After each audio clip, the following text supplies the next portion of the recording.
जो प्राकृतिक प्रकृति में कहीं न कहीं आपातकालीन स्थिति लगी रहती है, चाहे वो बाढ़ की समस्या हो, चाहे आगजनी की समस्या हो, चाहे अतिवृष्टि हो अथवा अनावृष्टि हो। आप लोगों के सामने एक बाढ़ के दृश्य को प्रतीक मानते हुए अपनी बात कहना चाहता हूँ मानवीकरण के लिए। आह हम बेसुरी बांसुरी हो गए, आह हम बेसुरी बांसुरी हो गए, शब्द ऐसे झरे पांखुरी हो गए। आह हम बेसुरी बांसुरी हो गए, शब्द ऐसे झरे पांखुरी। जल के सैलाब से आयु के पल घटे, जल के सैलाब से आयु के पल घटे, सांस के से क्षण आंखुरी हो गए। आह हम बेसुरी बांसुरी हो गए, शब्द ऐसे झरे पांखुरी।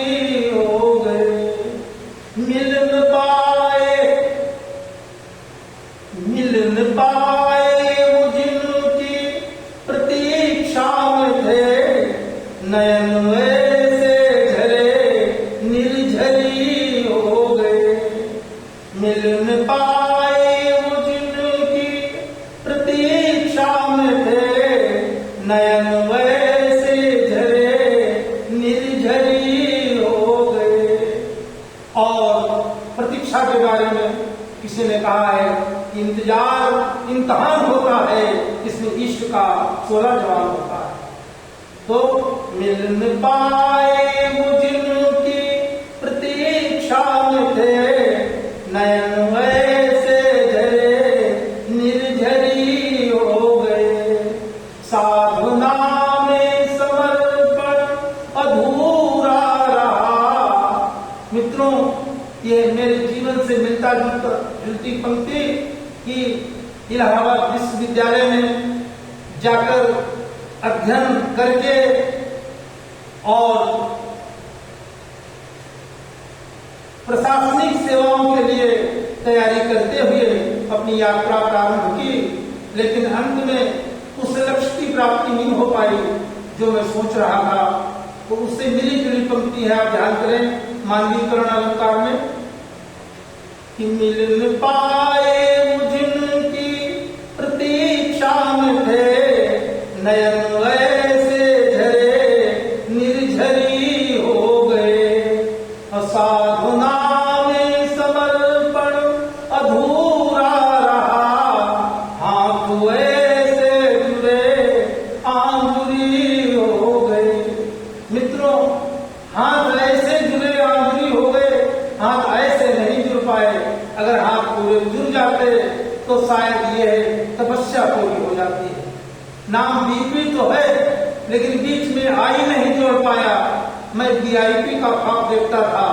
तो ये मेरी जीवन से जुड़ी हुई जो ये पंक्तियां हैं, ये बहुत ही मार्मिक हैं। आप लोग इसको ध्यानपूर्वक सुने कि मिल न पाए वो जिनकी प्रतीक्षा में थे, नयन ऐसे झरे मिल न पाए वो जिनकी प्रतीक्षा में थे, नयन ऐसे झरे निर्झरी हो गए। साधना में समर्पण अधूरा रहा, हाथ ऐसे जुड़े आंजुरी हो गए। ऐसी डोली हवा अनबनी मन चली, ऐसी डोली हवा अनबनी मन चली, कवि के कटु स्वर सभी माधुरी हो गए। आह हम बेसुरी बांसुरी हो गए, शब्द ऐसे झरे पांखुरी भी हो गए। तो इसके लिए सिर्फ इतना कहना पड़ा, अपने लिए और सबके लिए एक प्रेरक शेर के रूप में, समा बुझ जाए तो जल सकती है, कश्ती हर तूफान से निकल सकती है, मायूस न हो अपने इरादे बदल, किस्मत कभी भी चमक सकती है। राष्ट्रपति, अपने पूर्व राष्ट्रपति APJ कलाम साहब जब IAS की परीक्षा में असफल हुए तो सागर में डूबने के लिए जा रहे थे और तभी एक संत जी उनके सामने आए। उन्होंने कहा, बेटा कहाँ जा रहे हो? उन्होंने कहा, मैं अपने सागर में प्राण खोने जा रहा हूं। उन्होंने कहा, क्यों? उन्होंने कहा, मैं भारत की सबसे उच्च परीक्षा में असफल हो गया। कहीं बेटा नहीं, ठहरो, तुम उस परीक्षा में असफल नहीं हो, तुम केवल DM की जिलाधिकारी की परीक्षा में असफल हुए हो। तुम उस परीक्षा के लिए भगवान ने तुम्हें सुरक्षित रखा है, ईश्वर ने तुम्हें सुरक्षित रखा है कि हजारों DM तुम्हारे चरण छूएंगे। वो देश के, उन्होंने कहा कि इतनी मेहनत करो। उन्होंने इतनी मेहनत की और APJ कलाम साहब ने भी ये कहा कि सपने, लोग कहते हैं कि मुझे सपने नहीं आते, मैं सपने में IAS बनने का ख्वाब देखता हूं। तो APJ अब्दुल कलाम साहब ने कहा था कि नहीं, अगर सो गए तो सपने आएंगे, सपनों को साकार करने के लिए सपने आए ही ना, आपको रात में नींद ही नहीं आनी चाहिए, तब सपने साकार होंगे। तो ये पता नहीं हमें और आपको किस लिए इस देश की सेवा करने के लिए सुरक्षित किया गया है। आज हम जितना असफल हुए, हमें उतना ही सफल सोचना चाहिए।